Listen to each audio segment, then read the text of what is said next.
പരിശുദ്ധനാമം ഈ രാത്രിയിൽ വാഴ്ത്തപ്പെടുമാറാകട്ടെ. സന്നിധരായിരിക്കുന്ന എല്ലാവർക്കും ക്രിസ്തയേശുവിന്റെ നാമത്തിൽ സ്നേഹവും വന്ദനവും അറിയിക്കുന്നു. നമുക്കൊരുമിച്ച് ഇന്ന് രാത്രിയിലും ദൈവവചനത്തിന് മുമ്പാകെ കടന്നു വന്ന് ദൈവസന്നിധിയിലായിരിക്കാൻ കർത്താവ് നമ്മെ സഹായിച്ച ദൈവത്തിന്റെ കൃപയോർത്ത് ദൈവത്തെ സ്തുതിക്കുന്നു. കഴിഞ്ഞ ദിവസങ്ങളൊക്കെ നമുക്ക് അനുഗ്രഹീതമായ ദൈവവചന പഠനം നമുക്ക് കർത്താവ് നൽകി.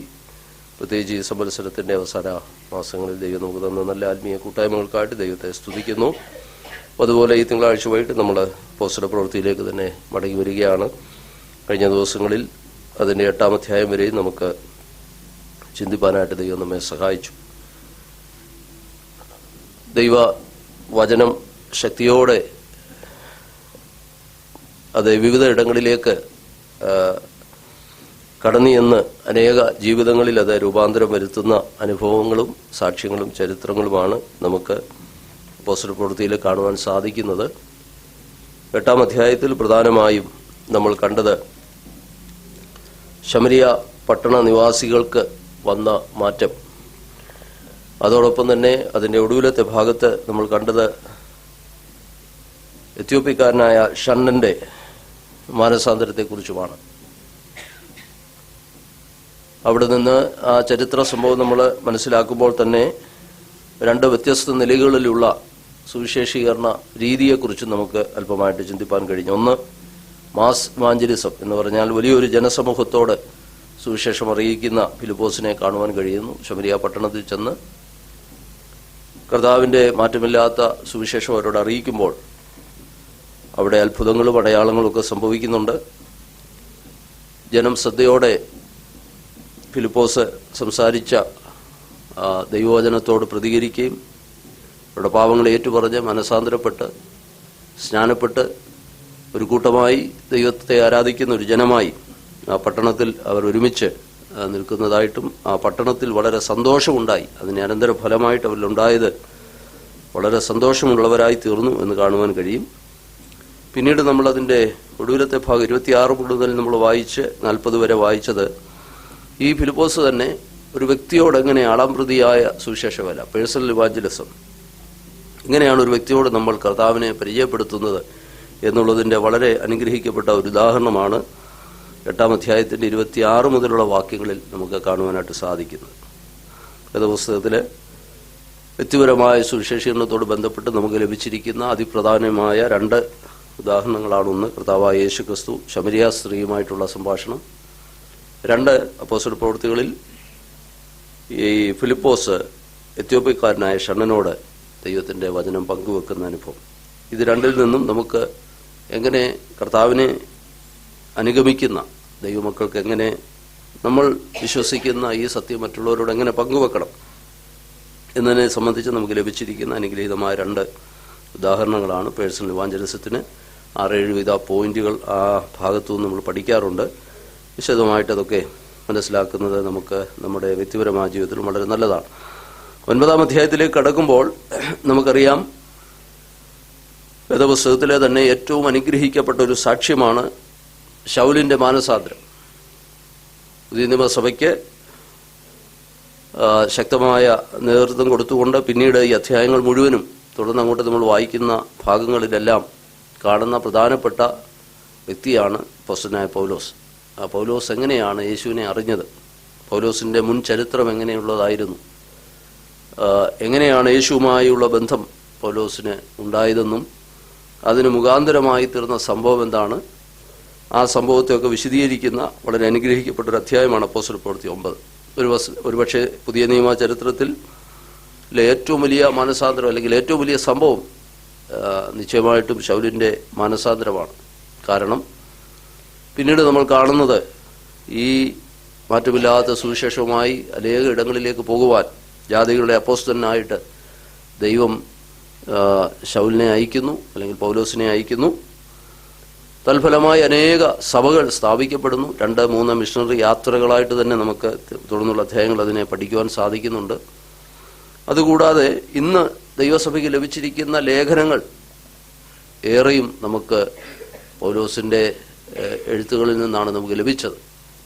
ഒരുപക്ഷെ പൗലോസ് തന്നെ നേരിട്ട് പോയി സ്ഥാപിച്ച സഭകളോ അല്ലെങ്കിൽ ദൈവവചനം അറിയിച്ചിട്ടുള്ള ഇടങ്ങളിലൊക്കെ അവിടെ ഉള്ള സഭകൾക്ക് എഴുതി അറിയിച്ച ദൈവത്തിൻ്റെ പരിശുദ്ധാത്മാവ് തന്നോട് കൽപ്പിച്ച ആലോചനകളാണ് പിന്നീട് ലേഖനങ്ങളായിട്ട് നമുക്ക് ലഭിച്ചിരിക്കുന്നത്. ഗലാത്യ സഭകൾക്ക് എഴുതുന്ന, കൊരിന്ത്യ സഭയ്ക്ക് എഴുതുന്ന, അതൊക്കെ ഓരോ സ്ഥലങ്ങളാണ്. ആ സ്ഥലങ്ങളിലുള്ള ദൈവജനത്തിന് എഴുതിയ എഴുത്തുകളാണ് നമുക്ക് വേദപുസ്തകത്തിൽ ലേഖനങ്ങളായിട്ട് ഇന്ന് നമുക്ക് ലഭിച്ചിരിക്കുന്നത്. അപ്പോൾ ചുരുക്കി പറഞ്ഞാൽ ശൗലിൻ്റെ മാനസാന്തരം പുതിയ നിയമസഭയെ സംബന്ധിച്ച് ഏറ്റവും വളരെ അത്ഭുതകരമായ ഒരു സംഭവമാണ്.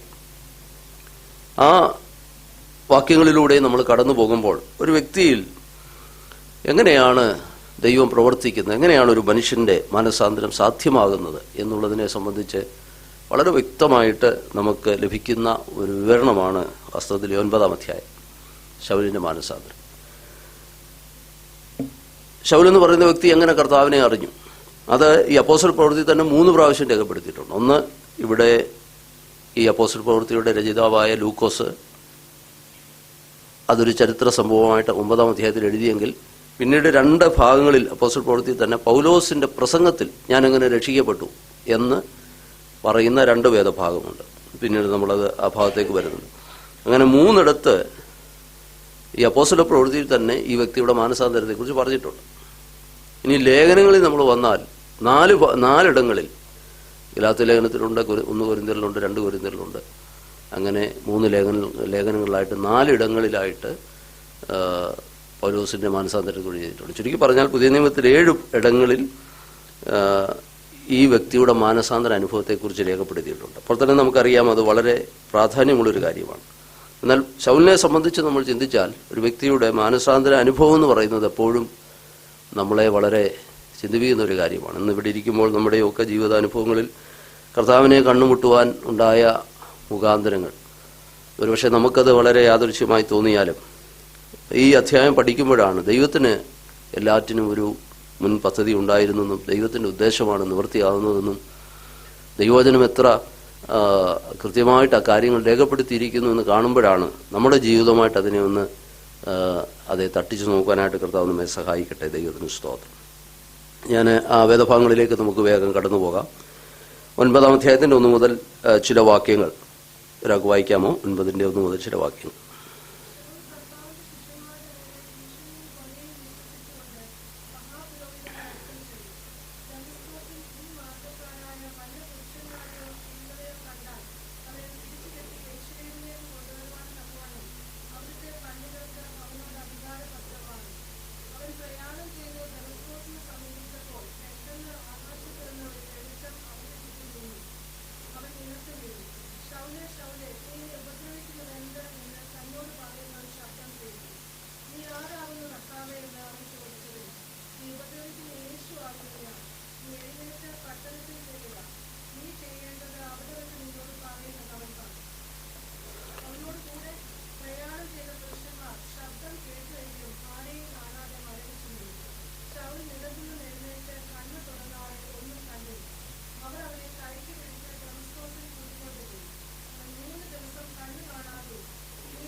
മതി. കർത്താവിൻ്റെ സ്തോത്രം. ഇതിൻ്റെ ആദ്യത്തെ പാരഗ്രാഫാണ് നമ്മളിവിടെ വായിച്ചത്. ശൗൽ കർത്താവിൻ്റെ ശിഷ്യന്മാരുടെ നേരെ ഭീഷണിയും കുലയും നിശ്വസിച്ചുകൊണ്ട് മഹാപുരോഹിതന്റെ അടുക്കൽ ചെന്ന് ദമസ്കസിൽ ഈ മാർഗക്കാരായ വല്ല പുരുഷന്മാരെയോ സ്ത്രീകളെയോ കണ്ടാൽ അവരെ പിടിച്ചുകെട്ടി യെരുശലേമിലേക്ക് കൊണ്ടുവരുവാൻ തക്കവണ്ണം അവിടുത്തെ പള്ളികൾക്ക് അവനോട് അധികാരപത്രം വാങ്ങി യാത്ര ചെയ്യുന്ന ഒരു സന്ദർഭമാണ് നമുക്കിവിടെ കാണുവാൻ കഴിയുന്നത്. ഈ ശൗലിനെ നമുക്കറിയാം, ഓൾറെഡി 2-3 പ്രാവശ്യം നമുക്ക് ഈ ശൗലിൻ്റെ പേര് ഇവിടെ ലൂക്കോസിന്റെ സുവിശേഷത്തിൽ നമ്മൾ കണ്ടു കഴിഞ്ഞു. അതിലൊന്ന് 8-ാം അധ്യായത്തിന്റെ 1-ാം വാക്യത്തിലാണ് അവനെ കുല ചെയ്തത് ശൗലിന് സമ്മതമായിരുന്നു എന്ന് പറഞ്ഞാൽ സ്തേഫാനോസിന്റെ രക്തസാക്ഷി മരണത്തിന് സാക്ഷ്യം വഹിച്ച വ്യക്തിയായിരുന്നു ആര്? ശൗല് എന്ന് കാണുവാനായിട്ട് കഴിയും. അങ്ങനെ സാക്ഷ്യം വഹിക്കുമ്പോൾ അവൻ്റെ വസ്ത്രങ്ങൾ സൂക്ഷിക്കുവാനായിട്ട് ഈ ശൗൽ എന്ന ബാല്യക്കാരൻ്റെ പക്കലാണ് ഏൽപ്പിച്ചിരുന്നത് എന്ന് നമുക്ക് കാണുവാനായിട്ട് കഴിയുന്നുണ്ട്. അങ്ങനെ ശൗലിനെ ആദ്യമായിട്ട് ഇൻട്രൊഡ്യൂസ് ചെയ്യുന്നത് 8-ാം അധ്യായത്തിൻ്റെ 1-ാം വാക്യത്തിലാണ്. വീണ്ടും 3-ാം വാക്യത്തിൽ രണ്ടാമതൊന്നുകൂടെ ലൂക്കോസ് പറയുന്നുണ്ട്. എന്നാൽ ശൗൽ വീട് തോറും ചെന്ന് പുരുഷന്മാരെയും സ്ത്രീകളെയും പിടിച്ചിഴച്ച് തടവിലേൽപ്പിച്ചുകൊണ്ട് സഭയെ മുടിച്ചു പോന്നു. അപ്പോൾ നോക്കുക, ഈ മാർഗത്തിന് വിരോധിയായിരുന്ന ഒരു മനുഷ്യനായിട്ടാണ് നമുക്കിവിടെ ശൗലിനെ കാണുവാനായിട്ട് സാധിക്കുന്നത്. മൂന്നാമതാണ് 9-ാം അധ്യായത്തിൽ ശൗലിന്റെ പേര് ഇവിടെ എടുത്തു പറയുന്നു. അപ്പോൾ 9-ാം അധ്യായത്തിലേക്ക് വരുന്നതിന് മുമ്പ് 2 പ്രാവശ്യം ശൗൽ എന്ന വ്യക്തിയെക്കുറിച്ച് പറയുന്നുണ്ട്. അപ്പോൾ ഇവിടെ നമുക്ക് മനസ്സിലാക്കുവാൻ കഴിയുന്നൊരു കാര്യം, നമ്മുടെ ശൗൽ എന്ന പേര് നമുക്കറിയാം, സാധാരണ ഒരു യഹൂദനെ സംബന്ധിച്ച് 2 പേരുകളുണ്ടായിരിക്കും. ഒന്ന് ശൗൽ എന്ന പേര് എബ്രായ പേരാണ് സോൾ എന്നുള്ളത്, ശൗൽ എന്നുള്ളത്. യവനായ അല്ലെങ്കിൽ ഗ്രീക്ക് പേരാണ് പോൾ എന്നുള്ള പിന്നീടുള്ള പേര്. 2 പേരുകൾ ഒരു യഹൂദനുണ്ട്. അങ്ങനെയാണ് ശൗലും പോൾ എന്നുള്ള 2 പേര്. അപ്പോൾ ശൗൽ കർത്താവിന്റെ ശിഷ്യന്മാരുടെ നേരെ ഭീഷണിയും കുലി. അപ്പം നമ്മൾ മുമ്പേ വായിച്ചത് അത് തന്നെയാണ്. ദൈവ വചനത്തിനും ദൈവസഭയ്ക്കും സുവിശേഷത്തിനുമെല്ലാം വിരോധിയായി ജീവിച്ചൊരു മനുഷ്യൻ, സാധാരണക്കാരനല്ല, അതിലെരിവുള്ളവനായി. ഇനി ശൗലിനെ സംബന്ധിച്ച് നമ്മൾ മനസ്സിലാക്കുമ്പോൾ അദ്ദേഹം ഒരു പരീശനായിരുന്നു എന്ന് കാണുവാൻ കഴിയും. യഹൂദ മതത്തെ സംബന്ധിച്ച് പരീശന്മാരെന്ന് പറഞ്ഞാൽ അവർ സാധാരണ ജനങ്ങളുമായിട്ട് സഞ്ചരിക്കാറില്ല. അവർക്ക് പ്രത്യേക സ്ഥാനം യഹൂദന്മാരുടെ ഇടയിൽ തന്നെ ഉണ്ടായിരുന്നു. പരീശനായിരുന്നു അദ്ദേഹം. വിദ്യാസമ്പന്നനായിരുന്നു. അതുപോലെ തന്നെ ധനാഢ്യനായ ഒരു മനുഷ്യനായിരുന്നു ശൗൽ. അങ്ങനെ 2-3 സമൂഹത്തിൽ ഉന്നതമായ നിലവാരത്തിൽ ജീവിച്ച ഒരു വ്യക്തിയായിരുന്നു ശൗൽ എന്ന് കാണുവാൻ കഴിയും. അങ്ങനെയുള്ളൊരു വ്യക്തിയും അതുപോലെ തന്നെ ഒരു പക്ഷേ നമ്മൾ സ്തെഫാനോസിനെ കുറിച്ച് പറഞ്ഞപ്പോൾ നമ്മളിങ്ങനെ ചിന്തിക്കുകയുണ്ടായി, സൻഹെദ്രീൻ സംഘത്തിൻ്റെ ഒരു അംഗമായിരുന്നു, യഹൂദന്മാരുടെ പരമോന്നത കൗൺസിലിൻ്റെ അംഗമായിരുന്നു പൗലോസ് എന്ന് പറയുന്നവരുമുണ്ട്. അങ്ങനെയായിരുന്നെങ്കിൽ എല്ലാ നിലയിലുള്ള സ്വാധീനവും മതപരമായുള്ള ഏറിയ തീക്ഷ്ണതയുള്ള ഒരു വ്യക്തിയായിട്ടാണ് ശൗലിനെ നമുക്ക് കാണുവാനായിട്ട് സാധിക്കുന്നത്. അങ്ങനെ ഇരുന്നൊരു വ്യക്തി 8-ാം അധ്യായത്തിൽ ദൈവസഭയ്ക്ക് വളരെ ഉപദ്രവം ഉണ്ടാകും. യെരുശലേമിൽ നിന്ന് ആളുകൾ ചിതറിപ്പോകുന്നു, പല സ്ഥലങ്ങളിൽ ചിതറിപ്പോയി. അപ്പോൾ അവിടെയുള്ള ആളുകളെയാണ് നമ്മൾ 8-ാം അധ്യായത്തിൽ കണ്ടത്. എല്ലാ വീടുകൾ തോറും ചെന്ന് ഈ മാർഗക്കാരായവരെ പിടിച്ചുകെട്ടി സൻഹെദ്രീൻ സംഘത്തിന് മുമ്പിൽ കൊണ്ടുവന്ന് അവർക്ക് മരണശിക്ഷ ഏൽപ്പിച്ചു കൊടുക്കുന്നതിൽ മുൻപന്തിയിൽ നിന്ന ആളാണ് ശൗൽ. എന്നാൽ ആ കൂട്ടത്തിൽ നിന്ന് ചിലര് രക്ഷപ്പെട്ട് പല സ്ഥലങ്ങളിലേക്ക് ഓടിപ്പോയി. ഏകദേശം 150 മൈൽ ദൂരമുള്ള സ്ഥലമാണ് ദമസ്കസ് എന്ന് പറയുന്ന സ്ഥലം. അങ്ങനെ ദമസ്കസ് എന്ന് പറയുന്ന സ്ഥലത്തേക്കൊക്കെ ചിലരെങ്കിലും രക്ഷപ്പെട്ടു പോയിട്ടുണ്ടാകാം. അത് മനസ്സിലാക്കിയ ശൗൽ എന്ന് പറയുന്ന വ്യക്തി എന്ത് ചെയ്യുന്നു? അവിടെയുള്ള യഹൂദന്മാരെ, നമ്മളവിടെ പള്ളി എന്നൊക്കെ വായിക്കുന്നത് യഹൂദന്മാരുടെ പള്ളിയാണ്, സിനഗോഗ് എന്ന് പറയുന്ന പള്ളിയിലുള്ള അവിടെ ഉള്ളവരെ തിരികെ കൊണ്ടുവരാനായിട്ട് മഹാപുരോഹിതന്മാരുടെ അധികാരപത്രം മേടിച്ചുകൊണ്ട് അവരെ തിരികെ കൊണ്ടുവരുവാനായിട്ട് ഓർഡറും മേടിച്ചുകൊണ്ട് ശൗൽ പോവുകയാണ്. അപ്പോൾ നോക്കുക, യെരുശലേമിൽ നിന്ന് ജീവനും കൊണ്ട് രക്ഷപ്പെട്ട് ഓടിയവരെ ദമസ്കസിൽ ചെന്ന് ഈ 150 മൈൽ ദൂരം ഒരാഴ്ച നടന്നു പോയെങ്കിലേ ഈ ദമസ്കസിൽ ചെല്ലത്തുള്ളൂ. ഒരു ദിവസം കൊണ്ട് സംഭവിച്ച കാര്യമല്ലേ 9-ൽ എഴുതിയിരിക്കുന്നത്. ഒരാഴ്ച നടന്നു പോകണം. അപ്പോൾ അത്രമാത്രം റിസ്ക് എടുത്ത് അല്ലെങ്കിൽ എഫേർട്ട് എടുത്ത് ശൗൽ പോവുകയാണ്. എന്തിനാണ്? ശേഷിച്ച ഈ യഹൂദ മതത്തിൽ നിന്ന് ആരെങ്കിലുമൊക്കെ ഈ ക്രിസ്തുവിനെ അറിഞ്ഞ് ഈ സുവിശേഷത്തിലൂടെ വന്നിട്ടുണ്ടെങ്കിൽ അവരെയും കൂടെ പിടിച്ച് തിരികെ കൊണ്ടുവരാനായിട്ട് മഹാപുരോഹിതന്റെ പക്കൽ നിന്ന് അധികാരപത്രവും മേടിച്ചുകൊണ്ട് ശൗൽ യാത്രയാകുകയാണ്. തൻ്റെ കൂടെയുള്ളവരെ കുറിച്ച് കുറെ പേരുണ്ടായിരുന്നു എന്ന് നമുക്ക് ആ സംഭവം വായിക്കുമ്പോൾ മനസ്സിലാക്കാൻ കഴിയും. പക്ഷെ ആരാണെന്ന് പറഞ്ഞിട്ടില്ല, പേരുകളൊന്നും പറഞ്ഞിട്ടില്ല. കുറച്ച് പേര് കൂടെ ഉണ്ട്. അതുകൊണ്ട് ഞാൻ മുമ്പേ പറഞ്ഞത്, ആ യാത്രയെക്കുറിച്ച് പറയുന്നത് ഇങ്ങനെയാണ്: സാധാരണക്കാരായവരുടെ കൂടെ ഈ പരീശന്മാർ പോകുമ്പോൾ കൂടെ സഹയാത്രികരായി കൂട്ടുകാരായിട്ട് ചിലരെ കൂടെ കൂട്ടുമെങ്കിലും ഒരുമിച്ച് യാത്ര ചെയ്യാറില്ലെന്നാണ്. പരീശൻ മുമ്പേ നടക്കും, അതിൽ കുറച്ച് മാറിയേ ബാക്കിയുള്ളവർ നടക്കുകയുള്ളൂ എന്നാണ്. അപ്പോൾ അങ്ങനെ ശൗൽ ഇങ്ങനെ പോകുന്നൊരു കാഴ്ച നമ്മൾ കാണണം. ഒരാഴ്ചയായിട്ട് ഇങ്ങനെ നടന്നും റെസ്റ്റൊക്കെ എടുത്താണ് ഒരാഴ്ച യാത്ര ചെയ്തെങ്കിലേ ദമസ്കസിൽ ചെല്ലത്തുള്ളൂ. അങ്ങനെ പോവുകയാണ്. ആ പോകുന്ന സന്ദർഭത്തിൽ നടക്കുന്ന സംഭവമാണ് നമ്മളിവിടെ 9-ാം വാക്യം വരെയുള്ള വാക്യങ്ങളിൽ വായിക്കുന്നത്. അങ്ങനെ ഈ പോകുന്ന യാത്രയിൽ 3-ാം വാക്യത്തിൽ നമ്മളിങ്ങനെ വായിക്കുന്നവൻ പ്രയാണം ചെയ്ത് ദമസ്കസിന് സമീപിച്ചപ്പോൾ, ഏകദേശം ആ പട്ടണത്തോട് സമീപമായി എന്ന് പറഞ്ഞാൽ 140 അല്ലെങ്കിൽ 150 മൈൽ യാത്ര ചെയ്ത് ആ ദമസ്കസ് പട്ടണത്തിനോടടുക്കുമ്പോൾ പെട്ടെന്ന് ആകാശത്തു നിന്നൊരു വെളിച്ചം അവൻ്റെ ചുറ്റും മിന്നി. അവൻ നിലത്ത് വീണു. ശൗലേ ശൗലേ, നീ എന്നെ ഉപദ്രവിക്കുന്നത് എന്തെന്ന് തന്നോട് പറയുന്ന ഒരു ശബ്ദം കേട്ടു. 3 കാര്യങ്ങളാണ്. ഒന്ന്, ഒരു വലിയ വെളിച്ചം കാണുകയാണ്.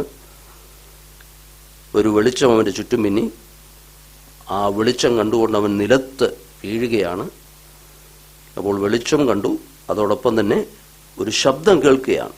ആ ശബ്ദം എന്താണ്? ശൗലേ ശൗലേ, നീ എന്നെ ഉപദ്രവിക്കുന്നതെന്ത് എന്ന് തന്നോട് പറയുന്ന ഒരു ശബ്ദവും കേട്ടു.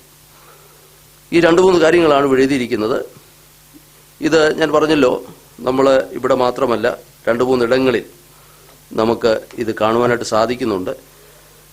ഒരു കാര്യം തന്നെ പലയിടങ്ങളിൽ രേഖപ്പെടുത്തിയിരിക്കുമ്പോൾ അതിൽ അല്പസ്വല്പ വ്യത്യാസം നമുക്ക് തന്നെ അറിയാം. ഒരു സംഭവം നമ്മൾ മറ്റൊരാളോട് പറയുമ്പോഴും കേൾക്കുമ്പോഴും ഒക്കെ ചിലപ്പോൾ അല്പസ്വല്പം അങ്ങോട്ടേക്ക് ചില കാര്യങ്ങൾ നമ്മൾ വിട്ടുപോകാൻ സാധ്യതയുണ്ട്. ചില കാര്യങ്ങൾ അതിനോട് ചേർത്ത് നമ്മൾ പറയാറുണ്ട് എന്ന് നമ്മൾ മനസ്സിലാക്കുക. ഇത് തന്നെ നമുക്ക് മറ്റ് വേദഭാഗം കൂടെ ചേർത്തൊന്ന് നോക്കിയാൽ അവിടെ നമുക്കത് കാണുവാനായിട്ട് സാധിക്കുന്നുണ്ട്. ശൗല് എൻ്റെ ജീവിതത്തിലുണ്ടായ ഈ അനുഭവങ്ങൾ മറ്റ് അധ്യായങ്ങളിലൂടെ നമുക്ക് അതിൻ്റെ പിന്നാലെ വരുമ്പോൾ നമുക്കത് കാണുവാനായിട്ട് കഴിയും. അപ്പോൾ ഇങ്ങനെ 2-3 കാര്യങ്ങളാണ്. ഒന്ന്, വെളിച്ചം പ്രകാശിക്കുന്നു, അവൻ നിലത്തു വീഴുന്നു. ഉടനെ തന്നെ കർത്താവിൻ്റെ ശബ്ദം താൻ കേൾക്കുകയാണ്. ശൗലേ ശൗലേ, നീ എന്നെ ഉപദ്രവിക്കുന്നത് എന്തെന്ന് തന്നോട് പറയുന്നൊരു ശബ്ദം കേട്ടു. ഇവിടെയാണ് നാം മനസ്സിലാക്കേണ്ട ഒരു കാര്യം. ഉടനെ തന്നെ ശൗലിന് മനസ്സിലാകുകയാണ്. ശൗല് ചോദിക്കുകയാണ്, കർത്താവേ എന്നവൻ ചോദിച്ചതിന്, നീ ആരാകുന്നു കർത്താവേ എന്നവൻ ചോദിച്ചതിന്. കർത്താവേ എന്നുള്ള പദം അവിടെ ഉപയോഗിച്ചിരിക്കുന്നു. കർത്താവേ എന്നുള്ള പദം രാജാവെന്നോ ഒക്കെയുള്ള ഒരർത്ഥമാണ് അതിന് കൊടുത്തിരിക്കുന്നത്. ക്യൂറിയോസ് എന്നുള്ള ഗ്രീക്ക് പദത്തിൽ നമുക്കത് കാണുവാനായിട്ട് കഴിയുന്നുണ്ട്. അതിന് മറ്റൊരു നിർവചനം കൊടുത്തിരിക്കുന്നത് ശൗലിന് ഇതാരാണെന്ന് അറിയത്തില്ല. ശൗല്, നീ ആരായിരുന്നാലും നീ എൻ്റെ കർത്താവാണ് എന്നാണ് ആ വാക്കിൻ്റെ അർത്ഥമെന്നാണ് ഒരു ചിന്തകൻ അതിനെക്കുറിച്ച് പറഞ്ഞിരിക്കുന്നത്. കാരണം ശൗലിന് അറിയത്തില്ല. പക്ഷെ ആ വെളിച്ചം കണ്ട ശബ്ദം കേട്ട് കഴിഞ്ഞ ഉടനെ ശൗലിന് എന്തോ ഒരു വ്യത്യാസം വരികയാണ്. ഉടനെ കർത്താവ് കൊടുക്കുന്ന മറുപടി ഇതാണ്, നീ ഉപദ്രവിക്കുന്ന യേശുവാകുന്നു ഞാൻ എന്ന് കർത്താവ് ശൗലിനോട് സംസാരിക്കുകയാണ്. ദൈവത്തിന് സ്തോത്രം. നീ ഉപദ്രവിക്കുന്ന യേശു. വാസ്തവത്തിൽ കർത്താവിനെ നേരിട്ട് ശൗൽ ഉപദ്രവിച്ചിട്ടില്ല. പെട്ടെന്ന് തന്നെ ശൗലിൻ്റെ മനസ്സിൽ കൂടെ പല ചിന്തകൾ കടന്നുപോയിട്ടുണ്ടാകാം. ഇവിടെ 2-3 കാര്യങ്ങൾ ഈ ശൗലിൻ്റെ മാനസാന്തരത്തിന് മുമ്പുള്ള അനുഭവങ്ങളെക്കുറിച്ചാണ് നമ്മളിവിടെ വായിച്ചുകൊണ്ടിരിക്കുന്നത്. ദൈവസഭയ്ക്ക് വിരോധിയായി ജീവിച്ചൊരു മനുഷ്യൻ, ക്രിസ്ത്യാനികളെ ഉപദ്രവിക്കുന്നൊരു മനുഷ്യൻ, സുവിശേഷത്തോട് പൂർണ്ണമായി വിയോജിപ്പ് രേഖപ്പെടുത്തിയിരിക്കുന്ന ഒരു മനുഷ്യൻ, പരീക്ഷനായൊരു ആളാണ്. ഇങ്ങനെയൊക്കെയുള്ള ജീവിത അനുഭവങ്ങളാണ് നമുക്ക് ശൗലിനെക്കുറിച്ച് ഇവിടെ മനസ്സിലാക്കുവാനായിട്ട് കഴിയുന്നത്. എന്നാൽ ഒരു കാര്യം നമ്മളിന്ന് മനസ്സിലാക്കണം. ഈ 9-ാം അധ്യായം നമ്മൾ വായിച്ചു വരുമ്പോൾ പൊടുന്നനവേ ഒരു സംഭവം, ശൗലിൻ എന്ന് പറയുന്നൊരു വ്യക്തിയെ പെട്ടെന്ന് സഡനായിട്ട് വന്ന ഒരാൾ ഇങ്ങനെ മീറ്റ് ചെയ്യുന്നു, അല്ലെങ്കിൽ യേശു വന്ന് കാണുന്നു, പെട്ടെന്നൊരു മാറ്റം ഉണ്ടാകുന്നു, നിർബന്ധിച്ച് ശൗലിനെ കൊണ്ടൊരു തീരുമാനമെടുപ്പ്. ഈ ഒരു നിലയിലല്ല നമുക്കവിടെ കാണുവാൻ കഴിയുന്നത്. അതിനെക്കുറിച്ചുള്ള ചിന്തകൾ പല നിലയിലുണ്ട്. ഒന്ന്, വേദചിന്തകന്മാർ പറയുന്നത് ശൗലിന് നിശ്ചയമായിട്ടും കർത്താവിനെക്കുറിച്ച് അറിവുണ്ടായിരുന്നിരിക്കണം. യേശു എന്ന് പറയുന്ന ഒരു വ്യക്തിയെക്കുറിച്ച് ശൗലിന് നിശ്ചയമായിട്ട് അറിവുണ്ടായിരിക്കണം. ഏകദേശം സമകാലീനരായോ അല്ലെങ്കിൽ അല്പസ്വല്പം പ്രായവ്യത്യാസത്തിലൊക്കെ ആയിരിക്കും അവർ ജീവിച്ചിരുന്നതെന്ന് പറയപ്പെടുന്നു. യെരുശലേം ദേവാലയത്തിൽ ഇവർ തമ്മിൽ കണ്ടിട്ടുണ്ടാകാമെന്ന് ചില വേദപണ്ഡിതന്മാർ പറയുന്നുണ്ട്. ഇനി ഇതൊന്നും നമുക്ക് ഉറപ്പോടെ പറയാൻ കഴിഞ്ഞില്ലെങ്കിലും നിശ്ചയമായിട്ടും യേശു ചെയ്ത അത്ഭുതങ്ങളെക്കുറിച്ചോ അല്ലെങ്കിൽ യേശു പ്രസംഗിച്ച ദൈവരാജ്യത്തെക്കുറിച്ചോ ഒക്കെയുള്ള കേട്ടുകേൾവികളെങ്കിലും നിശ്ചയമായിട്ടും ആർക്ക് ഉണ്ടായിരിക്കണം? പൗലോസിനുണ്ടായിരിക്കണം, ശൗലിനുണ്ടായിരിക്കണം. അപ്പോൾ ഈ ചിന്തകളൊക്കെ തൻ്റെ മനസ്സിലുണ്ട്. ഇനിയും ലൂക്കോസ് ശൗലിനെ ആദ്യമായി പരിചയപ്പെടുത്തുമ്പോൾ സ്തേഫാനോസിൻ്റെ അതിൻ്റെ വസ്ത്ര സൂക്ഷിപ്പുകാരനായിട്ട്, അപ്പോൾ അതിൻ്റെ അർത്ഥം നിശ്ചയമായിട്ടും ആ ഒരു സംഭവം തൻ്റെ മനസ്സിലുണ്ടായിരിക്കണം. യേശുവിനെക്കുറിച്ച് സൻഹദ്രീൻ സംഘത്തിൻ്റെ മുമ്പിൽ പ്രസംഗിക്കുമ്പോൾ അതിന് ഒരംഗമായിട്ട് ശൗലുണ്ട്. അപ്പോൾ യേശുവിനെക്കുറിച്ചുള്ള ദീർഘമായ ആ ശക്തമായ സന്ദേശം, സ്തേഫാനോസിൻ്റെ ആ സന്ദേശം ശൗല് കേട്ടിട്ടുണ്ട്. അത് തൻ്റെ ഹൃദയത്തിൽ നിശ്ചയമായിട്ടും തൻ്റെ മനസ്സിലതുണ്ട്. ഇനി സ്തേഫാനോസ് എന്ന് പറയുന്ന വ്യക്തി ഈ കല്ലേറെല്ലാം കൊള്ളുമ്പോഴും അവർക്ക് വേണ്ടി പ്രാർത്ഥിക്കുന്ന, സഹിക്കുന്ന ആ സ്തേഫാനോസിനെ ശൗലിന് തൻ്റെ ഹൃദയത്തിൽ ചിന്തയുണ്ടായിരുന്നിരിക്കണം. ഇങ്ങനെയുള്ള ഒരു ഒരു ഒരു പ്രിപ്പറേഷൻ ശൗലിൻ്റെ മനസ്സിലുണ്ടായിരുന്നു എന്ന് വേണം നമുക്ക് മനസ്സിലാക്കാൻ. പൊടുന്നനവേ കർത്താവിനെ അറിഞ്ഞു എന്നുള്ളതിനേക്കാൾ ചില മുഖാന്തരങ്ങൾ ഇതിൻ്റെ പിന്നിലുണ്ടായിരുന്നു. തനിങ്ങനെ യാത്ര ചെയ്തു പോകുമ്പോൾ തൻ്റെ മനസ്സിലൂടെ ഈ ചിന്തകളൊക്കെ ഇങ്ങനെ കടന്നു പോയിക്കൊണ്ടിരുന്നു എന്നാണ് നമുക്ക് മനസ്സിലാക്കുവാനായിട്ട് കഴിയുന്നത്. അങ്ങനെ ഇരിക്കുമ്പോഴാണ് ഒരു വെളിച്ചം തൻ്റെ ചുറ്റും പ്രകാശിക്കുന്നു. ഒരു ശബ്ദം താൻ കേൾക്കുകയാണ്, ശൗലേ ശൗലേ നീ എന്നെ ഉപദ്രവിക്കുന്നതെന്ത് എന്ന് ചോദിക്കുന്നു. അപ്പോൾ വാസ്തവത്തിൽ കർത്താവിൻ്റെ ശിഷ്യന്മാരെയാണ് ശൗൽ ഉപദ്രവിച്ചത്, കർത്താവിനെ പിൻപറ്റിയവരെയാണ് ശൗൽ ഉപദ്രവിച്ചത്. പക്ഷേ ഇവിടെ കർത്താവ് അവരുമായിട്ട് താതാത്മ്യപ്പെടുകയാണ്. കർത്താവ് പറഞ്ഞതിൻ്റെ സാരം ഇതാണ്: നീ അവരെ ഉപദ്രവിക്കുമ്പോൾ നീ ആരെ ഉപദ്രവിക്കുകയാണ്? നീ എന്നെ ഉപദ്രവിക്കുന്നതിന് തുല്യമാണ്. അപ്പോൾ ശൗലിൻ്റെ ചിന്തയിൽ കർത്താവ് തൻ്റെ ശിഷ്യന്മാരോട് താതാത്മ്യപ്പെടുന്ന ആ അത്ഭുതകരമായൊരു ചോദ്യമാണ് ശൗലിനോട് കർത്താവ് ചോദിക്കുക. പെട്ടെന്ന് തന്നെ ശൗലിന് മനസ്സിലാകുന്നു ഞാൻ ഉപദ്രവിക്കുന്നത് കർത്താവിനെയാണെന്നും ആ കർത്താവ് ജീവിച്ചിരിക്കുന്നു എന്നും ആ കർത്താവ് തൻ്റെ പ്രസംഗങ്ങളിലൂടെ സുവിശേഷത്തിലൂടെ എന്തെല്ലാം അവകാശപ്പെട്ടോ അതെല്ലാം സത്യമാണ് എന്നൊരു ബോധ്യം ശൗലിൻ്റെ ഉള്ളിൽ പെട്ടെന്നുണ്ടാകുകയാണ്. വാസ്തവത്തിൽ ഈ ഒരു സംഭവം നമ്മൾ പഠിക്കുമ്പോൾ ഒരുപക്ഷെ പുറമേ ചില സൂപ്പർ നാച്ചുറലായിട്ടുള്ള ചില എക്സ്പീരിയൻസ് ഒക്കെ ഇവിടെ ഉണ്ടാകുന്നുണ്ടല്ലേ. വെളിച്ചം മിന്നുന്നുണ്ട്, നിലത്ത് വീഴുന്നുണ്ട്, ശബ്ദം കേൾക്കുന്നുണ്ട്. അതിനെക്കുറിച്ച് പറയുന്നത് ഒരുപക്ഷെ ശൗലിൻ്റെ ഈ മാനസാന്തരം ഒരു യുണീക്ക് എക്സ്പീരിയൻസ് ആയിരിക്കാം, അങ്ങനെ പെട്ടെന്നുണ്ടായ ഒരു അനുഭവമായിരിക്കാം. യുണീക്കായിട്ട് ചില കാര്യങ്ങൾ നമുക്ക് അവിടെ കാണുവാൻ കഴിയും. കാരണം പൗലോസ് പിന്നീട് ലേഖനങ്ങൾ വരുമ്പോൾ പറയുന്നുണ്ട്, എനിക്ക് കർത്താവ് പ്രത്യക്ഷനായി ഉയർത്തെഴുന്നേറ്റ് യേശു ക്രിസ്തുവിൻ്റെ ഒരു പ്രത്യക്ഷത നേരിട്ട് പൗലോസിന് ഇവിടെ ഉണ്ടാകുന്നതായിട്ടാണ് നമുക്ക് കാണുവാൻ കഴിയുന്നത്. ഒരുപക്ഷെ ഇന്ന് മാനസാന്തരപ്പെടുന്ന നമുക്കങ്ങനെ നേരിട്ട് കർത്താവ് ഒന്ന് പ്രത്യക്ഷപ്പെടണമെന്ന് നിർബന്ധമൊന്നുമില്ല. പിന്നീട് നമ്മൾ ലേഖനങ്ങൾ പഠിക്കുമ്പോൾ ഇത് ശൗലിൻ്റെ ജീവിതത്തിൽ യുണീക്കായിട്ട് തനതായി ഉണ്ടായ ഒരു അനുഭവമായിട്ട് നമുക്ക് മനസ്സിലാക്കുവാൻ കഴിയും. എന്നാൽ ഈ ഭാഗത്തു നിന്ന് നമ്മൾ മനസ്സിലാക്കേണ്ടത്, ഒരാൾ യേശുവിനെ കാണുമ്പോൾ അവൻ്റെ ജീവിതത്തിലുണ്ടാകുന്ന ആന്തരികമായി ഉണ്ടാകുന്ന മാറ്റം, അത് വളരെ ഇവിടെ ചിന്തനീയമായൊരു കാര്യമാണ്. ശൗലെന്ന് പറയുന്നൊരു മനുഷ്യൻ ക്രൂരനായൊരു മനുഷ്യനായിട്ടാണ് നമ്മൾ കാണുവാൻ കഴിയുന്നത്. ആ വാക്കുകളൊക്കെ നമ്മൾ ചിന്തിച്ചാൽ 8-ാം അധ്യായത്തിൻ്റെ 3-ാം വാക്യത്തിൽ ഈ ശൗല് ചെയ്ത പ്രവൃത്തിയെക്കുറിച്ച് രേഖപ്പെടുത്തിയിരിക്കുന്ന ചില പദങ്ങളുണ്ട്. എല്ലാം വിശദീകരിക്കാൻ ഞാൻ സമയമെടുക്കുന്നത്. എന്നാൽ ശൗൽ വീടുതോറും ചെന്ന് പുരുഷന്മാരെയും സ്ത്രീകളെയും പിടിച്ചിഴച്ച് എന്ന പദം ഗ്രീക്കിൽ കൊടുത്തിരിക്കുന്നത് ഒരു മൃഗം അതിൻ്റെ ഇരയെ എങ്ങനെയാണ് കടിച്ചു കീറി കളയുന്നത് അതിനോട് സമാനമായി പറഞ്ഞിരിക്കുന്ന 80-ാം സങ്കീർത്തനത്തിൻ്റെ 13-ാമത്തെ വാക്യം ഒന്ന് വായിക്കാമോ? 80-ാം സങ്കീർത്തനത്തിൻ്റെ 13-ാമത്തെ വാക്യം. ആ വാക്യത്തിൽ ആ പദം ഉപയോഗിച്ചിട്ടുണ്ട്. ആ പദമൊക്കെ ഉപയോഗിച്ചിരിക്കുന്നത് വൈൽഡ് ആനിമൽസ് എങ്ങനെയാണ് അതിൻ്റെ ഇരകളെ കടിച്ചു കീറുന്നത് അതേ വാക്കാണ് ഉപയോഗിച്ചത്. അത്രമാത്രം ക്രൂര സ്വഭാവം ഉണ്ടായിരുന്ന ഒരു വ്യക്തിയായിട്ടാണ് ശൗലിനെ കുറിച്ച് ഇവിടെ രേഖപ്പെടുത്തി. 80-ാം സങ്കീർത്തനം 13-ാം വാക്യത്തിലെ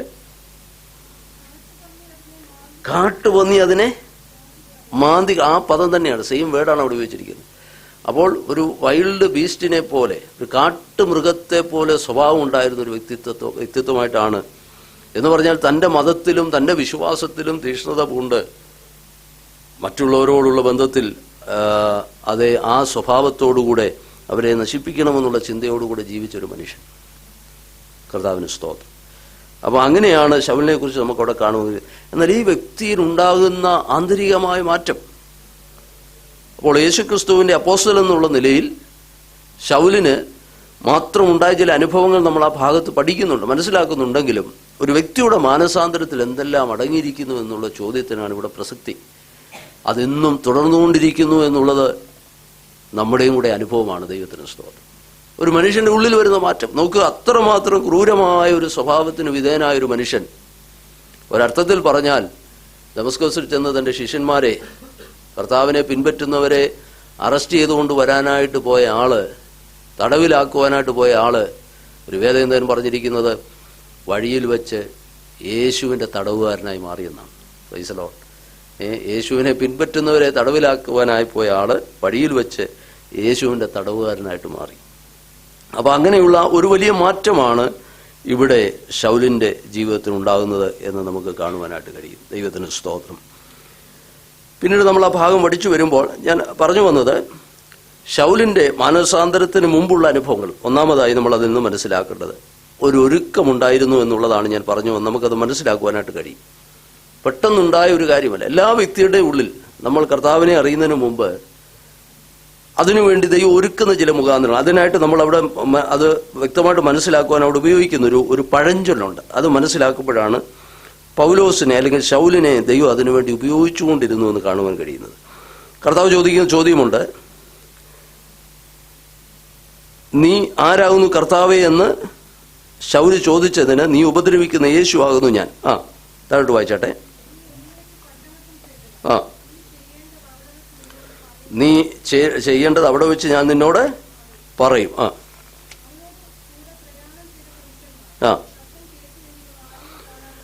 ഇനി നമുക്ക്, ഞാൻ പറഞ്ഞല്ലോ, പൗലോസ് പിന്നീട് തന്റെ പ്രസംഗത്തിൽ ഈ അനുഭവത്തെക്കുറിച്ച് പറഞ്ഞ 22-ാം അധ്യായത്തിലേക്കൂടെ ഒന്ന് വന്നിട്ട്, 22-ാം അധ്യായം അതിന്റെ 6 മുതൽ ചില വാക്കുകളൊന്ന് വായിച്ചാട്ട്. 22-ന്റെ 6 മുതൽ.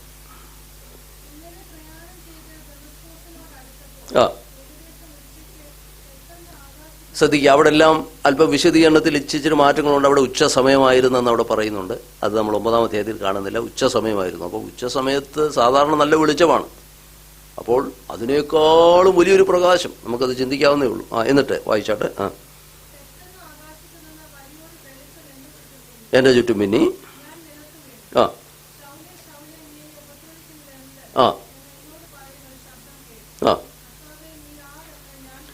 കർത്താവേ നീ ആരെന്ന് ഞാൻ ചോദിച്ചതിന്, നീ ഉപദ്രവിക്കുന്ന നസറേനായ യേശു ആകുന്നു ഞാൻ.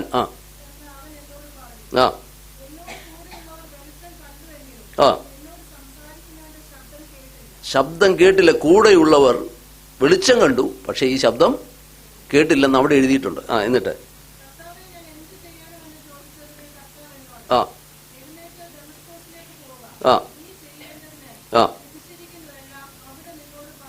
ഇനി 26-ാം അധ്യായത്തിലേക്ക് ഒന്ന് വരാമോ? 26-ാം അധ്യായം അതിന്റെ 13 മുതലൊന്ന് വായിക്കാമോ?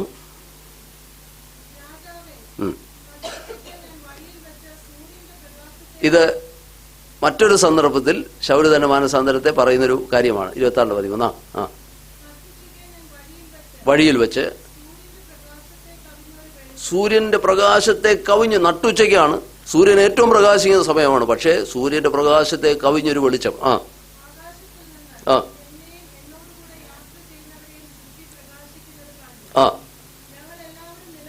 ഞങ്ങളെല്ലാവരും നിലത്ത് വീണപ്പോൾ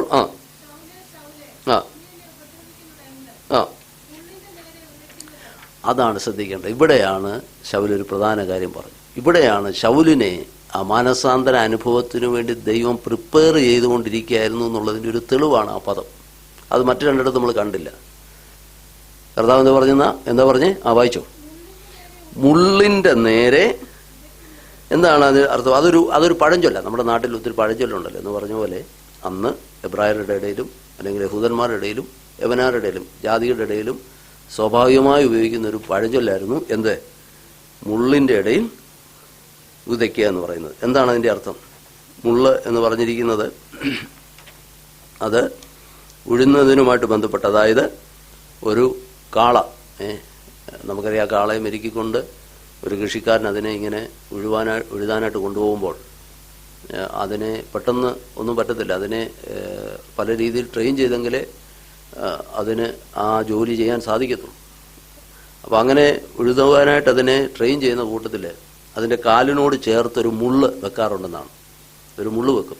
എന്തിനാണെന്ന് ചോദിച്ചാൽ അത് ചില സമയത്ത് അത് പോകത്തില്ല. അപ്പം അതിൻ്റെ സ്പീഡ് കുറഞ്ഞാൽ ഈ മുള്ളി എന്ന് അതിൻ്റെ കാലയിൽ ഇങ്ങനെ കൊള്ളും. അങ്ങനെയാണ് അത് വെച്ചിരിക്കുന്നത്.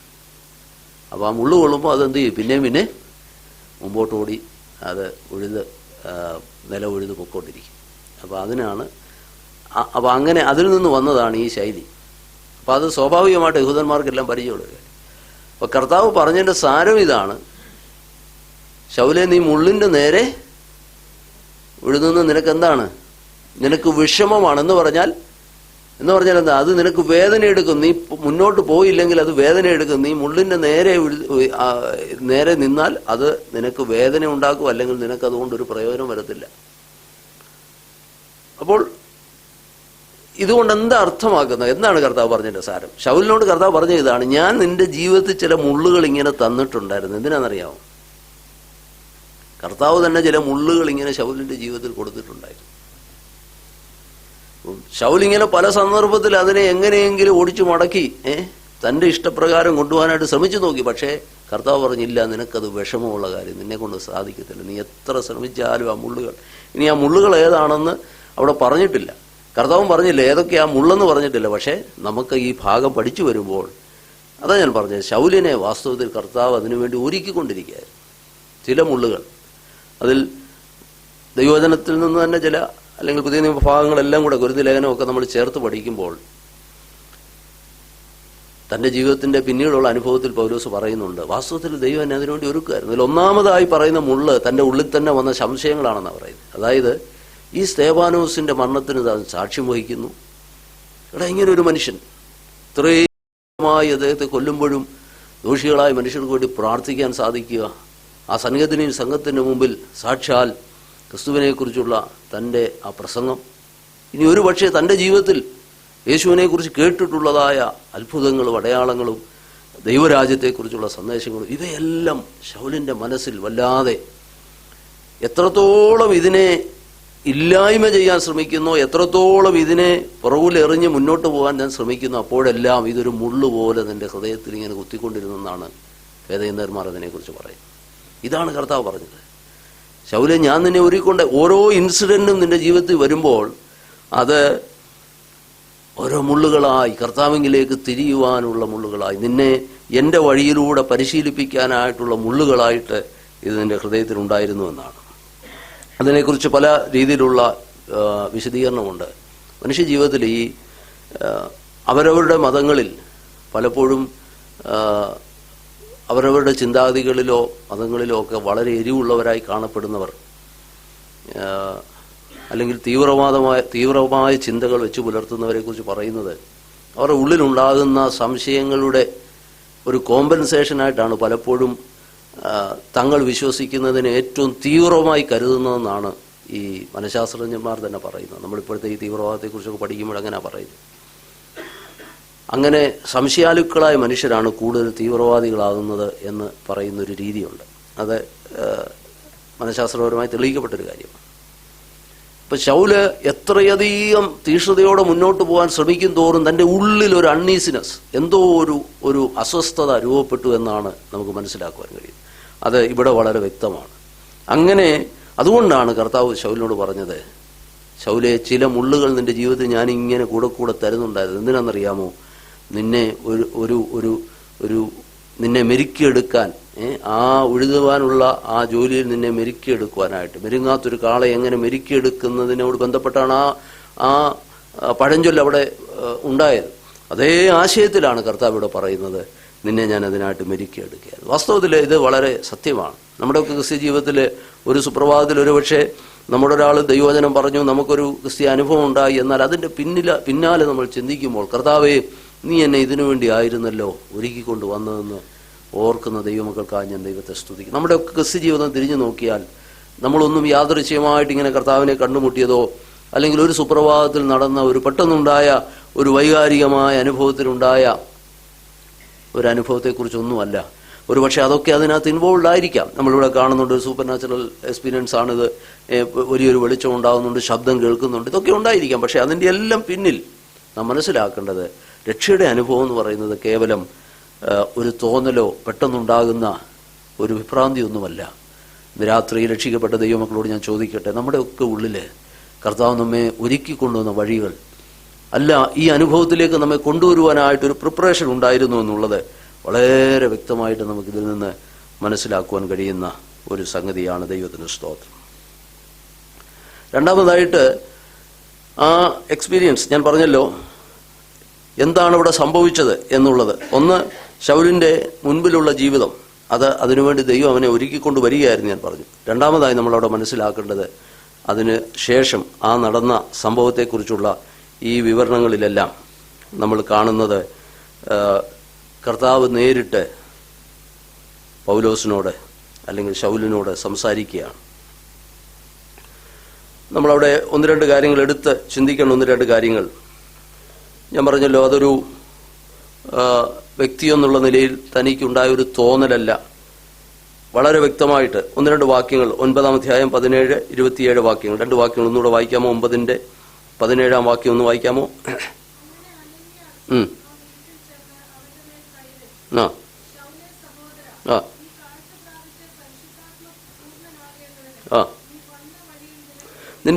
നീ വന്ന വഴിയിൽ നിനക്ക് പ്രത്യക്ഷനായ യേശു. അപ്പൊ യേശുവിന്റെ പ്രത്യക്ഷത തനിക്കുണ്ടായത്.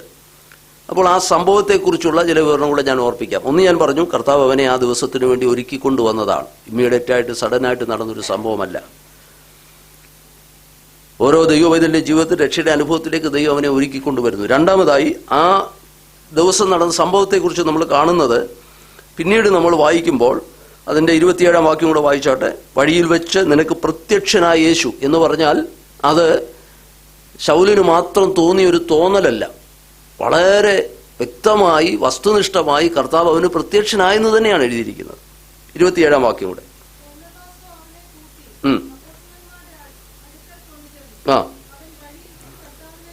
വഴിയിൽ വെച്ച് കർത്താവിനെ കണ്ടതും വ്യക്തമായിട്ട് എഴുതിയിരിക്കുക. കർത്താവിനെ അവൻ കണ്ടു. ശൗലിന്റെ അടുക്കൽ കർത്താവ് വന്നൊരു അശരീരി കേട്ടെന്നോ ഒന്നുമല്ല, കർത്താവ് അവന് പ്രത്യക്ഷനായി. കർത്താവ് അവനെ കണ്ടു. ഇനി 22-ാം അധ്യായത്തിലേക്ക് വന്നാട്ടെ, 14-15 വാക്യം. ആ പ്രത്യക്ഷതയെക്കുറിച്ച് ബൈബിളിൽ രേഖപ്പെടുത്തിയിരുന്ന വാക്കുകൾ മനസ്സിലാക്കിയാൽ കേവലം ഒരു അശരീരി ഉണ്ടായെന്നല്ല, അല്ലെങ്കിൽ ശൗലിന്റെ ഉള്ളത്തില് നമ്മളവിടെ വായിക്കുന്നുണ്ട് കൂടെയുള്ളവരാരും കണ്ടില്ല കേട്ടില്ലെന്നൊക്കെ വായിക്കുമ്പോൾ നമ്മൾ വിചാരിക്കുന്നത് ശൗലിന് മാത്രം മനസ്സിൽ തോന്നിയ ഒരു ചിന്തയോ ഒരു വിഷനോ ആണോ ഒരു ചിന്ത വരാം. അങ്ങനെയല്ല. വാസ്തവത്തിൽ യേശുക്രിസ്തു വസ്തുനിഷ്ഠമായി തന്നെ പൗലോസിന് അന്ന് പ്രത്യക്ഷനായി എന്നുള്ളതിന്റെ തെളിവാണിത്. 22-ന്റെ 14-15. ആ ആ ആ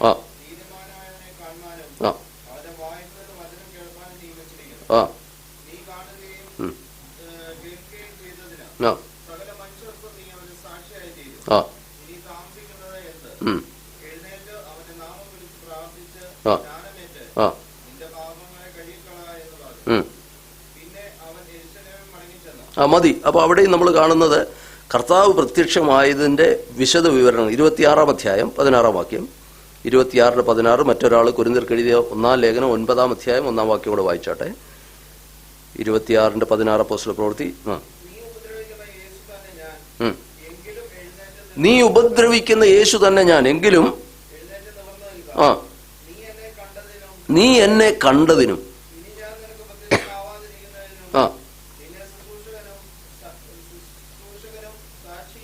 നമ്മൾ ആ ഭാഗത്തേക്ക് വരുന്നുണ്ട്. വാസ്തവത്തിൽ ആ പ്രത്യക്ഷതയിലാണ് പൗലോസിനൊരു നിയോഗം ഉണ്ടാകുന്നുണ്ട്. യേശുവിന്റെ സാക്ഷിയായുള്ള നിയോഗവും വാസ്തവത്തിൽ ആ പ്രത്യക്ഷതയിൽ പൗലോസിന് ദൈവം നൽകുന്നതായിട്ട് 26-ാം അധ്യായത്തിൽ രേഖപ്പെടുത്തിയിട്ടുണ്ട്. നമുക്കത് പിന്നീട് വരാം. കൊരിന്ത്യർക്ക് എഴുതിയ 1-ാം ലേഖനം 9-ാം അധ്യായം നമ്മൾ ആ പ്രത്യക്ഷതയെക്കുറിച്ചാണ് വായിക്കുന്നത്. കേവലം ഒരു തോന്നലല്ല, വാസ്തവമായി ശൗലിന് കർത്താവ് പ്രത്യക്ഷനായി എന്നുള്ളതിന്റെ തെളിവാണിത്. 1 കൊരിന്ത്യർ 9-1. ഞാൻ അപ്പോസ്തലനല്ലയോ? ഞാൻ കർത്താവായ യേശുവിനെ ഞാൻ കണ്ടിട്ടില്ലയോ? അപ്പോൾ അത് ഉറപ്പിച്ച് പറയാം, ഞാൻ യേശുവിനെ കണ്ടു, യേശു എനിക്ക് പ്രത്യക്ഷനായി എന്നുള്ളതിന്റെ ഉറപ്പോടെ പൗലോസ് പറയുകയാണ്. മറ്റൊരു പശ്ചാത്തലത്തിലാണ് അത് പറയുന്നതെങ്കിലും യേശുവിനെ കണ്ടു എന്ന് വളരെ കൃത്യമായിട്ട് പൗലോസോടെ പറയുകയാണ്. 15-ാം അധ്യായത്തിലുമുണ്ട്. 1 കൊരിന്ത്യർ 15-ന്റെ 8-ാം വാക്യം.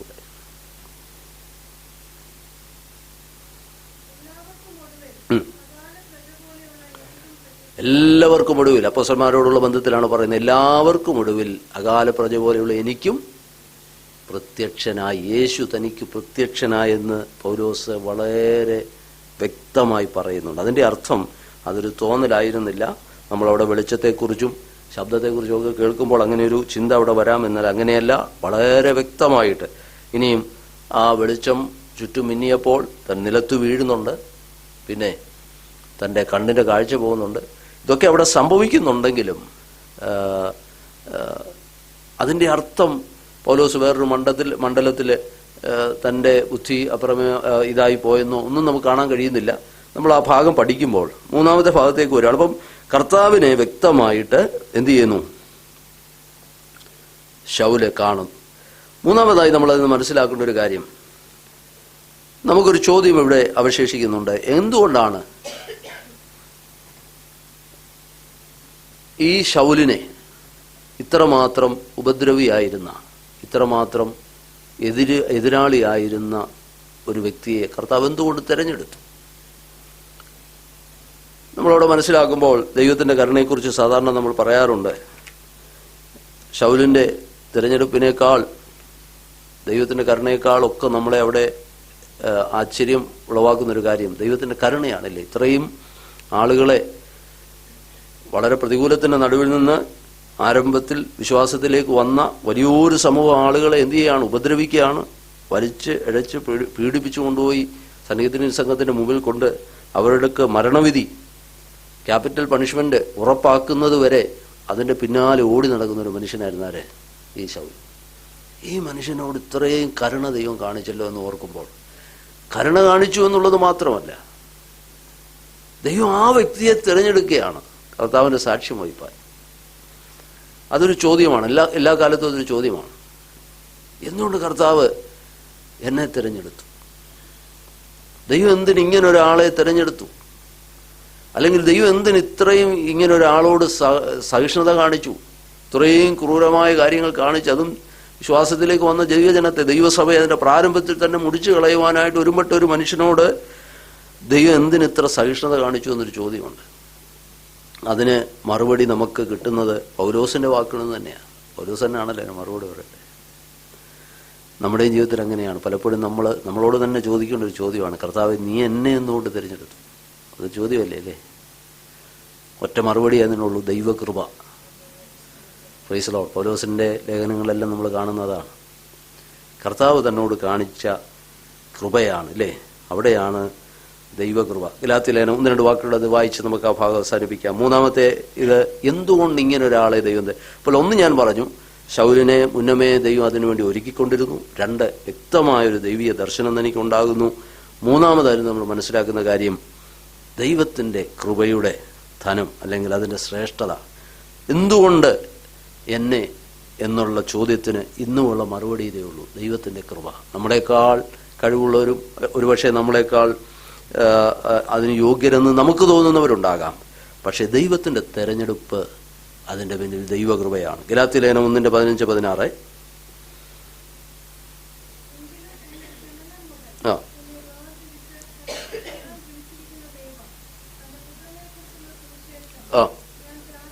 തൻ്റെ കൃപയാലെ വിളിച്ചിരിക്കുന്ന ദൈവം തൻ്റെ പുത്രനെ കുറിച്ചുള്ള സുവിശേഷം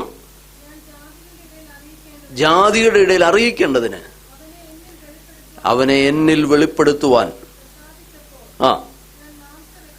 ഇവിടെ പറയുന്നത് അവൻ എന്നിൽ. അപ്പം ദൈവമാണ് അതിൻ്റെ എന്താ ഇനിഷ്യേറ്റീവ്. തുടങ്ങിയതാരാ ഇല്ലേ? ആ വാക്യത്തിൽ വ്യക്തമല്ലേ? ദൈവം പ്രസാദിച്ചു according to his will and pleasure. ദൈവത്തിൻ്റെ ഹിതവും ദൈവത്തിൻ്റെ ഇഷ്ടവുമായിരുന്നത്. അതല്ലാതെ ഒന്നും പറയാനില്ല. അതിന് പൗലോസ് ഉപയോഗിച്ചിരിക്കുന്ന 2-3 സാദൃശ്യങ്ങളുണ്ട്. ഫിലിപ്പിയ ലേഖനം 3-ാം വാക്യം ഒന്ന് വായിക്കാമോ? എങ്ങനെയാണ് ആ കൃപ തൻ്റെ മേൽ വന്നത്? എങ്ങനെയാണ് തനിക്ക് ആ അനുഭവമായത്? ദൈവത്തിൻ്റെ കൃപയാണ് എന്നെ തിരഞ്ഞെടുത്തതെന്ന് പറയുമ്പോൾ നമുക്കതൊന്ന് മനസ്സിലാക്കി തരാൻ പൗലോസ് തന്നെ പറയുകയാണ് 2-3 സാദൃശ്യങ്ങൾ. 3:12 ഫിലിപ്പിയ ലേഖനം 3:12.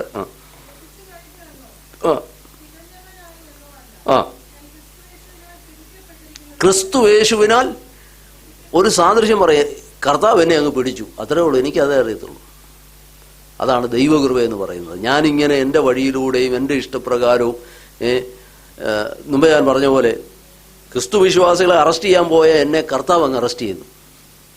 വാസ്തവത്തിൽ ആ വാക്കിന് അങ്ങനെ ഒരു അർത്ഥമുണ്ട്. ആ ഫിലിപ്പിയ ലേഖനം 3:12 ആ ഗ്രീക്ക് വേർഡിന് അറസ്റ്റ് എന്നോടൊരു അർത്ഥമുണ്ട്. എന്ന് പറഞ്ഞാൽ ഞാൻ ദൈവജനത്തെ അറസ്റ്റ് ചെയ്യാൻ പോയതാണ്, പക്ഷേ കർത്താവ് എന്നെ എന്ത് ചെയ്തു? അങ്ങ് അറസ്റ്റ് ചെയ്തു. Praise lord. കർത്താവ് എന്നെ പിടിച്ചു. അതാണ് ദൈവകൃപ എന്ന് പറയുന്നത്. അവിടെയാണ് രണ്ടാമതായിട്ട് 2 കൊരിന്ത്യർ 4-ാം വാക്യം വായിച്ചാട്ടെ. തൻ്റെ ഇവിടെയെല്ലാം നമ്മൾ കാണുന്നത് ആ പുറമേയുള്ള അനുഭവങ്ങളെക്കാളെല്ലാം ഈ 3 സാദൃശ്യങ്ങളും തൻ്റെ ഉള്ളിൽ വന്ന മാറ്റമാണ്. ആ ദൈവകൃപ തന്നിലേക്ക് വന്നപ്പോൾ തനിക്ക് മനസ്സിലായി, ദൈവമേ, ദൈവം എന്നെ അങ്ങ് പിടിച്ചു ഇല്ലേ? ദൈവം എന്നെ അങ്ങ് പിടിച്ചു, കർത്താവ് എന്നെ അങ്ങ് മുറുകെ പിടിച്ചു എന്നുള്ള ഒരു പദം താൻ ഉപയോഗിച്ചിരിക്കുന്നു. 2 കൊരിന്ത്യർ 4:6 തൻ്റെ ഉള്ളിൽ വന്ന മാറ്റത്തെക്കുറിച്ച് ഉപയോഗിച്ചിരിക്കുന്ന രണ്ടാമത്തെ ഒരു കാര്യം. ഇരുട്ടിൽ നിന്ന് വെളിച്ചം പ്രകാശിക്കട്ടെ എന്ന് അരുളി ചെയ്ത ദൈവം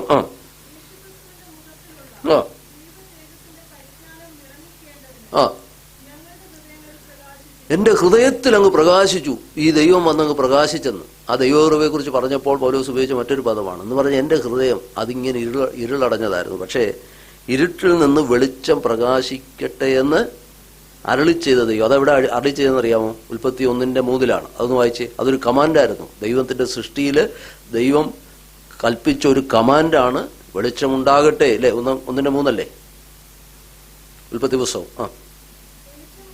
വെളിച്ചമുണ്ടാകട്ടെ എന്ന് ദൈവം കൽപ്പിച്ചു. ആദ്യ സൃഷ്ടിയിൽ ദൈവം കൽപ്പിച്ച ആ കൽപ്പന എടുത്തുകൊണ്ട് പറയണം, അങ്ങനെ കൽപ്പിച്ചു.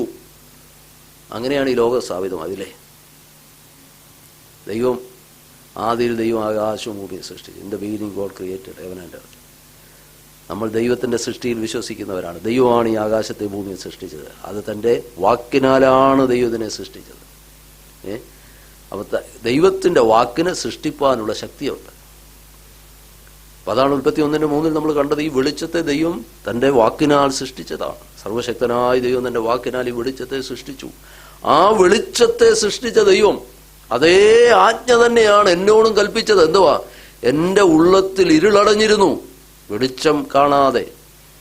ജീവന്റെ വെളിച്ചം എന്താണെന്ന് മനസ്സിലാക്കാതിരുന്നതിൻ്റെ ഉള്ളിൽ അതേ സൃഷ്ടിതാവായി ദൈവം എന്ത് ചെയ്തു? കൽപ്പിച്ചു. എന്തോ കൽപ്പിച്ചു? വെളിച്ചം ഉണ്ടാകട്ടെ. നോക്കി, അതാ പൗലോസ് പറയുന്നത്. നോക്കുക, പൗലോസ് പറയുന്നത് കേവലം ഈ പുറമേ ഉണ്ടായ ഈ സൂര്യനെ കവിഞ്ഞ വെളിച്ചത്തെക്കുറിച്ചൊന്നുമല്ല. അതൊക്കെ അവിടെ ഉണ്ടായി, സംഭവിച്ചു, നല്ല കാര്യമാണ്. പക്ഷെ അതിനേക്കാൾ എല്ലാം ഉപരി എൻ്റെ ഉള്ളത്തിലൊരു മാറ്റം ഉണ്ടായത് എന്താണെന്നറിയാമോ?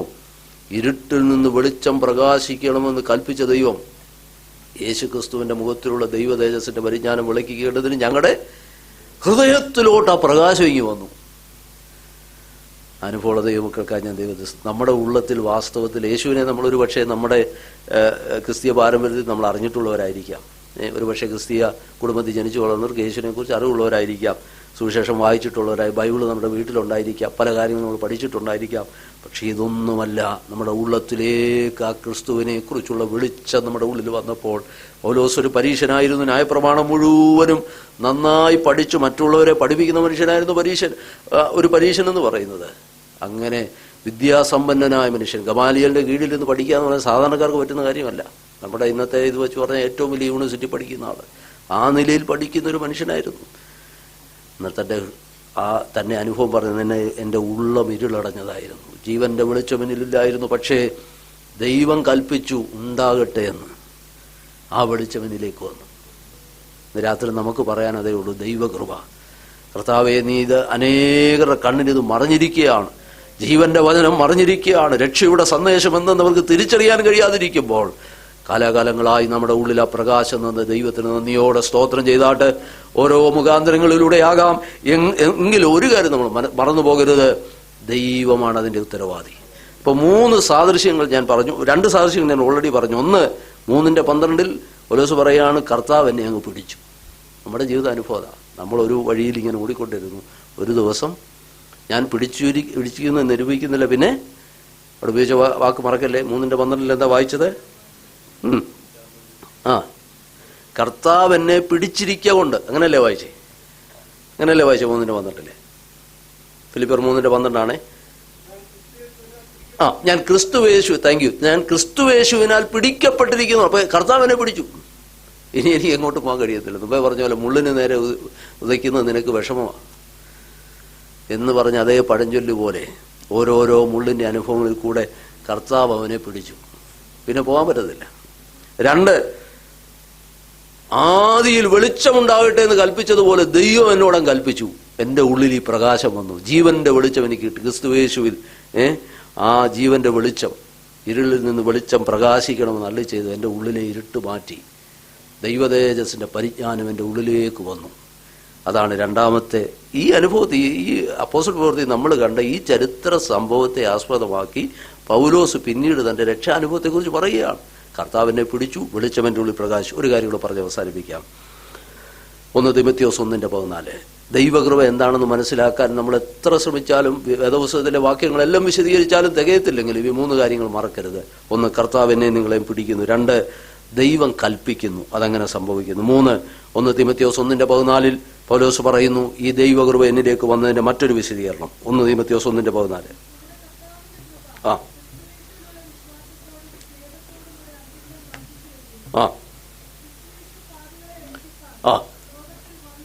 ക്രിസ്തുയേശു പാപികളെ രക്ഷിപ്പാൻ ലോകത്തിൽ വന്നു എന്നുള്ളത് വിശ്വാസ്യവും എല്ലാവരും അംഗീകരിപ്പാൻ യോഗ്യമായ വചനം തന്നെ എന്ന് പൗലോസ് പറഞ്ഞിട്ട് അടുത്ത വാക്യം പറയുന്നത് എന്താ അറിയാമോ?